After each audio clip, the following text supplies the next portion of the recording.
este dato. Los socialistas de todos los partidos prometen siempre empleo estable y de calidad. La realidad es que Sánchez e Iglesias hicieron que al final del año pasado ya hubiera más de un millón de empleados públicos de carácter temporal. La temporalidad de los empleados públicos es ahora del 30%, o sea, 3 de cada 10 de empleados públicos es temporal, lo que se compara con un 23% del sector privado, y ese 30% es un máximo histórico. Empezamos. Estás escuchando Economía Hoy con Diego Barceló.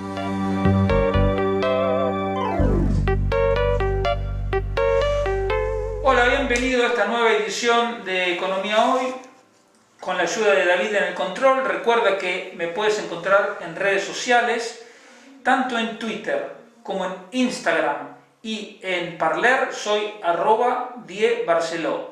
En YouTube, Telegram, Facebook y LinkedIn me puedes encontrar por Barceló y Asociados. Y en Facebook también nos encuentras en la página de Radio Intereconomía Asturias.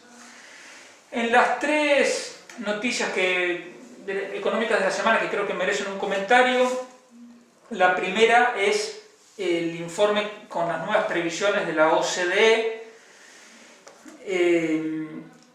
y son, digamos, están dentro de lo esperado. Incluso para mí yo creo que pecan un poco de optimistas, pero lo relevante es la diferencia, el contraste que hay entre lo que parece y lo que es.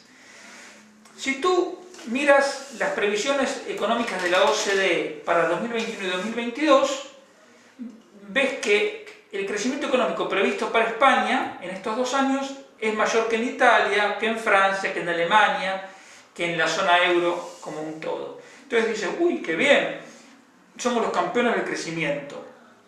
Lo que pasa es que cuando tú tienes en cuenta que en el 2020 España tuvo la mayor caída, o sea, la mayor contracción económica de todos los países de Europa, la cosa cambia, porque si tú caes mucho es más fácil crecer más. Concretamente, si tú tomas los 3 años juntos, 2020, 2021 y 2022, encuentras que España en el 2022 todavía no va a haber recuperado el PIB del 2019, va a estar un 1,4% debajo, cuando Alemania va a estar más de un 1% por arriba, Francia un 1% por arriba y la zona euro como un todo un medio punto porcentual por encima.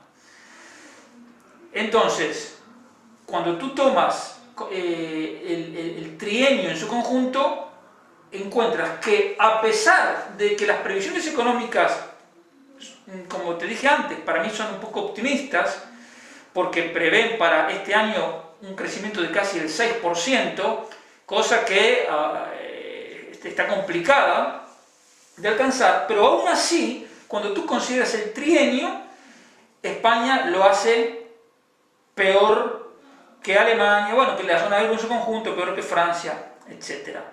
Entonces ahí aparece el argumento de los socialistas de todos los partidos, que dicen, bueno, ¿qué quieres? Como España es una economía dependiente del turismo, entonces hemos sufrido una mayor caída, es lógico, etcétera, etcétera. Pero ¿qué pasa?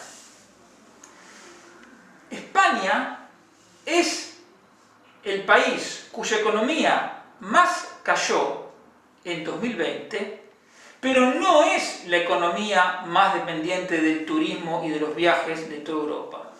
Concretamente, la economía griega, el PIB griego, tiene un 21% que viene de las actividades de viajes y turismo. Sin embargo, el PIB en 2020 cayó un 8%. En Portugal, los viajes y turismos dan cuenta del 17% del PIB, pero su PIB cayó menos de un 8%. En cambio, en España, que el PIB turístico es un 14% del total, o sea, 14 contra 17 en el caso de Portugal y contra 21 en el caso de Grecia, y sin embargo aquí la caída fue mayor. ¿Por qué? Porque lo del turismo evidentemente es un contratiempo, pero el desempeño peor de la economía española es simplemente porque aquí tenemos un gobierno inepto en comparación con los demás. Simplemente un gobierno que hace las cosas peor y por lo tanto los resultados son peores. Es así de simple, no hay que darle mucha más vuelta.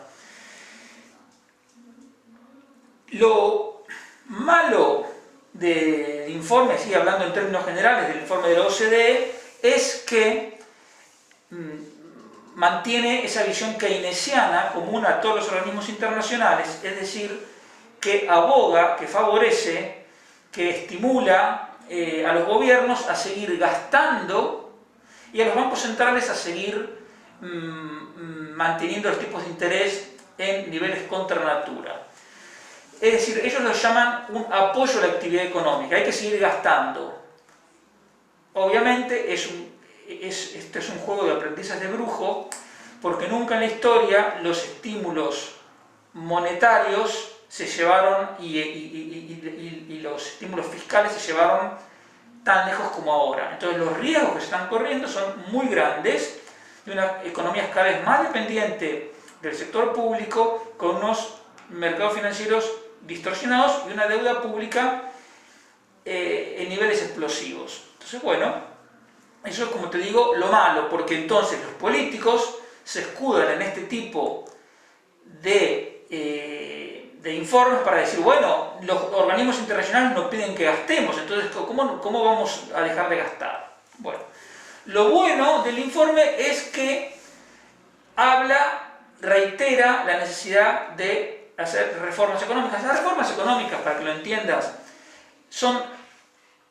consisten simplemente en quitar obstáculos al crecimiento económico. Es una cosa de locos, porque dice, ¿cómo los países tienen obstáculos al crecimiento económico? Pues sí, los tienen. Entonces las reformas consisten en quitarlos, sea bajando impuestos, sea mejorando las regulaciones, sea simplemente haciendo más atractivo un país para invertir. La segunda noticia es, digamos, algo que ya sabemos, pero es que el gobierno de España continúa gestionando la cosa pública ajeno a la realidad. Ellos van por un lado y la realidad va por el otro. Esto mismo te lo dije la semana pasada, cuando seguían aprobando nuevos gastos públicos, cosas que ellos llaman derechos, nuevos derechos. Y en este caso, ¿de qué se trata? Se trata del plan corresponsables. Son 190 millones de euros. ¿Y para qué? Dirás tú, ¿en qué van a gastar este dinero?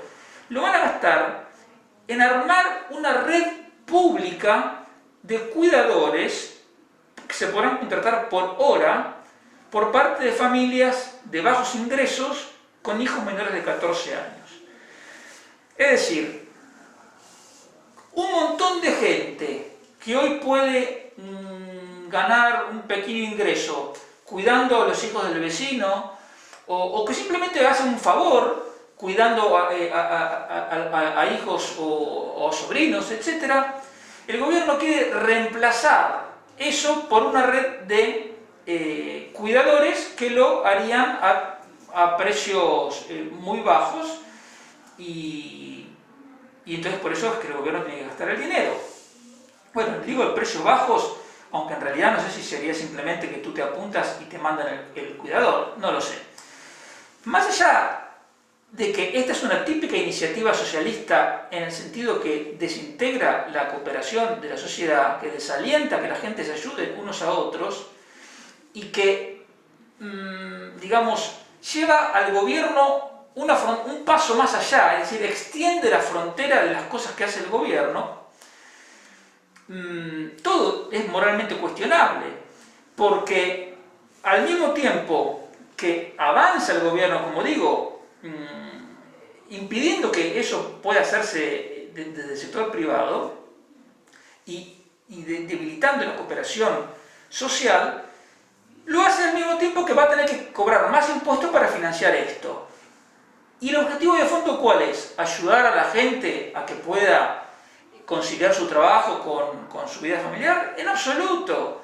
El objetivo es ampliar la red clientelar, porque toda esa gente que hoy bien trabaja aunque sea de tiempo parcial o hace una ayuda voluntaria, desinteresada para cuidar niños, la idea es que pasen todos a cobrar del Estado. Ellos lo llaman empleo de calidad, pero en realidad es para tener a más gente dependiente del sector público. Unos cobrando el ingreso mínimo vital, otros cobrando esta ayuda como cuidadores, otros como pensionistas, otros como parados, otros como ayuda de autónomos, etc. Es un juego insostenible, porque todo el chiringuito público se sostiene sobre la base de los impuestos que paga el sector privado. Sin sector privado no hay sector público, pero los socialistas eso no lo entienden. ¿Por qué? Porque ellos aspiraron a crear un sistema sin sector privado, y eso fue la Unión Soviética, y eso es Cuba, y eso es Corea del Norte. Claro, siempre esa historia termina mal. Pero para que veas que por un lado van los políticos y por otro lado va la realidad, acaban de votar en el Congreso una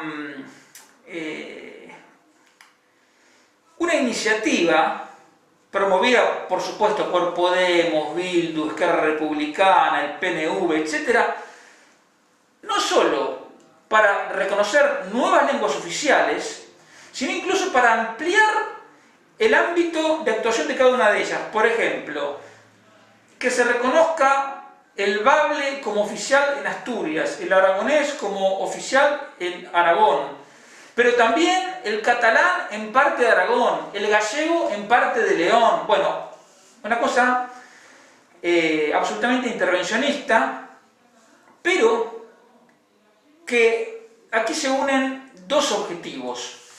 Por un lado, una vez más, ampliar el chiringuito, porque cada cosa, cuanto más se difundan las lenguas cooficiales, más chiringuitos hay, más enchufados hay, porque hacen falta más traductores, hacen falta más profesores, etcétera, etcétera, etcétera. Más premios literarios, más subvenciones, más editoriales cobrando de tus impuestos.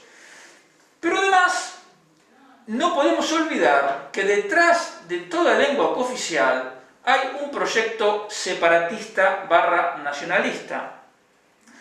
Cuando Italia se unificó, lo primero que hicieron fue definir cuál era la lengua común de los italianos.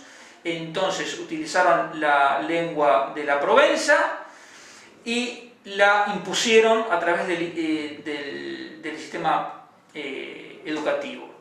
Entonces eso pasó a ser el italiano. En Filipinas, después de tener la independencia, dijeron, bueno, aquí estamos hablando, antes hablaban español, después pasaron a hablar inglés. Dijeron, no, tenemos que tener un idioma propio. ¿Qué hicieron? Como Filipinas son muchas islas, cogieron el dialecto de la isla más grande y lo transformaron en filipino. Y entonces lo impusieron con el sistema público de educación. ¿Qué consiguieron? Que ya la gente, en general los jóvenes, no dominan el inglés, pero sí hablan el filipino. ¿Y por qué hicieron esto? Porque eran países, Italia en el siglo XIX, Filipinas en el siglo XX, pero hay más ejemplos, para reforzar la identidad nacional. Entonces, la lengua es un elemento central para distinguir una comunidad. Entonces, los Pujol empezaron, en realidad no es que empezaron, impusieron todo lo que pusieron en catalán para facilitar el proyecto separatista. Y lo mismo en todas las demás comunidades autónomas. Entonces, detrás de este proyecto en el Congreso hay en el fondo una voluntad disgregadora de España. es la característica común de la gente que votó a favor de esta proposición no de ley, que estaba defendida por Bildu, es su odio en algunos casos, o en otros lados su displicencia hacia la idea de España. Y en eso de displicencia incluyo al PSOE, que nunca se sabe, que cuando le conviene saca la bandera española, cuando no le conviene la esconde y se va con los separatistas. Lo que también es verdaderamente increíble es que esta iniciativa no de ley, que como digo, votaron a favor el PSOE, Podemos, Las Mareas, PNV, etc., y en general votaron en contra PP, Vox y el partido que ahora se me voy a referir, Ciudadanos, el que está implosionando. Hubo un último punto que el PP votó a favor. El punto es en el que se le reclama al gobierno un respeto real basado en derechos y deberes y en la actuación comprometida de todos los poderes del Estado, referido a las lenguas oficiales. ¿Cómo? ¿Por qué el PP vota a favor de esto? El único que votó en contra de esto fue Vox. En definitiva, los políticos a lo suyo, tratando de ampliar el chiringuito. Aquí la división no es entre izquierda y derecha, no es entre lo que quieras. Acá los políticos se tienen que distinguir en solo una característica: o están a favor de ampliar el Estado o están a favor de reducir el Estado. Entonces, todos los que estén a favor de ampliar el Estado son enemigos de la libertad, enemigos del progreso y sobre todo enemigos tuyos. ¿Por qué? Porque quieren tu dinero, quieren quitarte más dinero del que ya les das. Incluso los mileuristas, porque un mileurista ya de mano está pagando unos 500 euros en cotizaciones sociales que paga su empleador. Por lo tanto, cuando el Estado es elefantiásico no se salva a nadie, todos ponen. Entonces, esto hay que repetirlo para saber que el tamaño del Estado no puede seguir creciendo y en la medida que crezca, peor nos va a ir. Y hablando del tamaño del Estado, llegamos a la tercera noticia, que es el rescate de esta, llamémosle aerolínea, aunque son 4 aviones, que se llama Plus Ultra. La semana pasada te hablé del rescate a Duro Felguera, que es una empresa cuyos problemas no surgen con la pandemia, porque ya viene perdiendo dinero de antes, y es una empresa con patrimonio neto negativo. Bueno, ahora tenemos el caso de esta empresa Plus Ultra, que está en pérdida desde el 2011. Desde el 2011 perdiendo dinero. Obviamente que tampoco es estratégica, porque según los datos del 2019, la empresa Plus Ultra hizo el 0,03% de los vuelos de España. 0,03%. Bueno, los dueños de la empresa, los fundadores, no tienen los mejores antecedentes, porque son los dueños que en su día quebraron otra aerolínea, que era Air Madrid. Y estos fundadores consiguieron como socios nada menos que a una empresa venezolana de gente vinculada con el gobierno de Maduro. La cuestión ¿cuál es? Es que a esta empresa le van a dar 52 millones de euros, porque dicen que es estratégico. Entonces, lo que quiero que veas es, cuando te meten el verso de la empresa estratégica, ¿eso qué quiere decir? Que el político puede decir que es estratégico lo que se le ocurra. Porque, digamos, primero rescataron a Air Europa. Eso tiene un pase, porque en realidad no es un rescate lo de Air Europa. Air Europa es una empresa solvente, próspera, que está recibiendo una compensación por parte del Estado, porque el Estado dijo: señores, no se puede salir de su casa, por lo tanto no se puede volar en avión. Entonces, si tú no puedes volar tus aviones porque no le dejan a la gente salir de la casa, es lógico que el gobierno te compense. Además, es una empresa que estaba en proceso de venta a Iberia, lo que demuestra que es una empresa que iba para adelante, que era apetecible para otros. Entonces eso es una compensación. En cambio, lo de Duro Felguera no es una compensación, porque como te digo, es una empresa que los problemas vienen de antes. Y esto de Plus Ultra ya es una cosa que no tiene el más mínimo pase, y mucho más feo es el aspecto cuando recordamos que el ministro de Transporte es Ábalos, que es el que se encontró en barajas con la vicepresidenta de Venezuela, que era una persona que no podía pisar el espacio europeo. Entonces, vuelvo a lo mismo de antes. Nos enredan discutiendo si monarquía o república, si autonomía sí o no. Nos enredan discutiendo el sistema electoral, que son cosas que hay que discutir, sobre todo lo de las autonomías, que es una cosa que solo alienta el gasto y alienta los separatismos, y el sistema electoral, que es evidentemente injusto y que alienta la disgregación, porque sobrerepresenta justamente a la gente que quiere que España deje de ser lo que es hoy.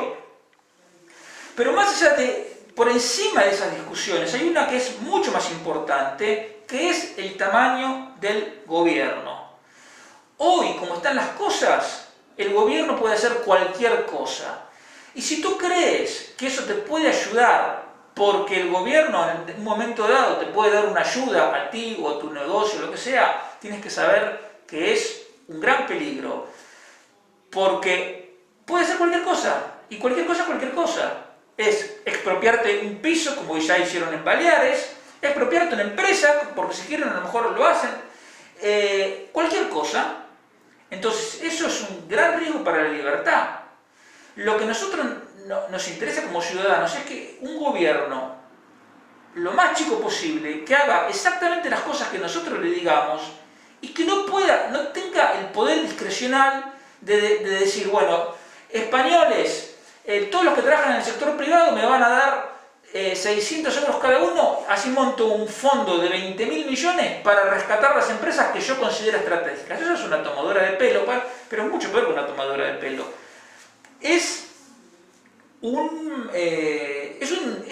descarado amiguismo, es un descarado intento por avanzar en el control de los ciudadanos. Y tú fíjate, además, cómo son los políticos. Ese fondo para rescatar empresas supuestamente estratégicas, que como ves, al final se está usando para rescatar empresas que no son estratégicas, sino son las empresas que les interesa rescatar a ellos. Para ese fondo, 20.000 millones de euros. Y todas las ayudas para la hostelería, pymes, autónomos, con las que Pedro Sánchez está llenando la boca desde hace 3 semanas, son 11.000 millones, la mitad. Eso es muy ilustrativo de cuáles son las verdaderas prioridades del gobierno. El gobierno lo que quiere es aumentar su influencia y su red clientelar. El que no lo haya visto todavía, pues realmente tiene problemas de visión.